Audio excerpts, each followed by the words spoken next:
اعوذ باللہ من الشیطان الرجیم بسم اللہ الرحمن الرحیم رب اشرح لی صدری ویسر لی امری واحلل عقدۃ من لسانی یفقہوا قولی رب زدنی علما۔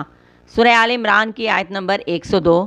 یا ایھا الذین، اے لوگو جو آمنوا اتقوا اللہ، ایمان لائے ہو، اللہ سے ڈرو۔ حق ہے تقاتہ، اس سے ڈرنے کا، جیسا کہ حق ہے اس سے ڈرنے کا۔ ولا تموتن، اور ہرگز نہ تم مرنا، الا مگر، وانتم، اور اس حال میں کہ تم مسلمان ہو۔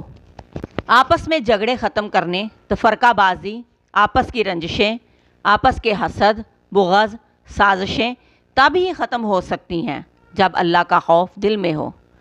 انسان چھوٹے فائدے تب ہی چھوڑتا ہے جب اسے بڑا فائدہ نظر آئے۔ جب بڑا فائدہ اللہ کی رضامندی اور جنت نظر آئے گی، تب ہی انسان اس فانی دنیا کی خاطر تمام لڑائی جھگڑے، بحث و مباحثہ چھوڑ دے گا۔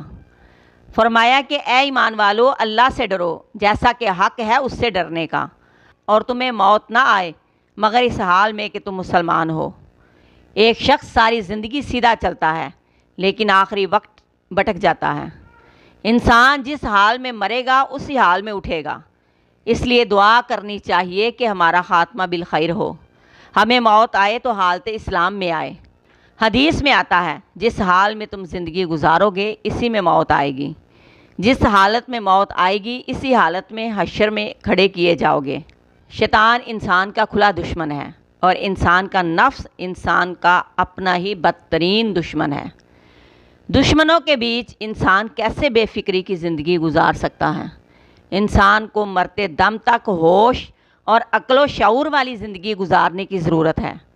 انسان کو اپنی آخرت کی فکر رکھتے ہوئے اپنے دشمن کو زیر کرنا ہے۔ آپ صلی اللہ علیہ وآلہ وسلم نے ارشاد فرمایا، جو شخص جہنم سے الگ ہونا چاہے اور جنت میں جانا چاہے، اسے چاہیے کہ مرتے دم تک اللہ اور یوم آخرت پر ایمان رکھے اور لوگوں سے وہ برتاؤ کرے جو اپنے لیے چاہتا ہے، دوسروں کے لیے وہ چاہے جو اپنے لیے چاہتا ہے۔ انسان گناہ سے صرف اسی صورت باز آ سکتا ہے، چاہے وہ گناہ تنہائی کا ہو یا اعلانیہ، جب تک اس کے دل میں اللہ کا خوف ہوگا، اللہ سے ملنے کا خوف، جواب دینے کا ڈر، تبھی وہ ہر قسم کے گناہوں سے بچنے کی کوشش کرے گا اور اپنی کوشش مرتے دم تک جاری رکھے گا۔ مرتے دم تک مسلمان رہنے کے لیے ہمیں اپنی زندگی کو اسلام کے مطابق ڈال لینا چاہیے۔ ہم اسلام پر اس قدر قائم ہو جائیں کہ شیطان کا کوئی وار ہم پر چل نہ سکے۔ ایسا تقوی اختیار کریں کہ شیطان بھاگ جائے، اور ساتھ ہی ہمیں اپنے رب سے دعا کرنی چاہیے کہ اے اللہ تیری توفیق چاہیے، اے اللہ تیرا رحم و کرم چاہیے، اے اللہ تیری مدد چاہیے، کیونکہ اللہ کی توفیق اور مدد کے بغیر ہم کچھ بھی نہیں کر سکتے۔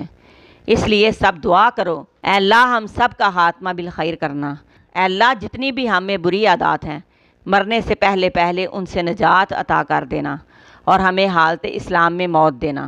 آمین ثم آمین۔